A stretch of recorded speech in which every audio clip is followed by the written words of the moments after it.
So before we had two unwanted peaks over here, which were the balls hanging below camera number one, the three at the top and the one at the bottom. The camera's looking down enough that they're visible.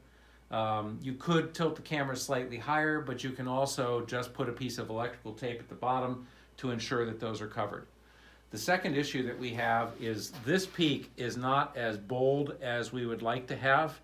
This peak is the single ball at the bottom of below camera number two, as seen from camera number one. And this is the three balls at the top. The reason we don't see as much energy here is because those lights are far enough away. So I'm going to use a flashlight to highlight the balls at the top so that we see them more clearly and make sure the camera's looking in the right direction. This is a trick to calibrating this part of the system that will speed things along for you. Now, holding that in place to put more light on the balls, you now see we have a good clear peak.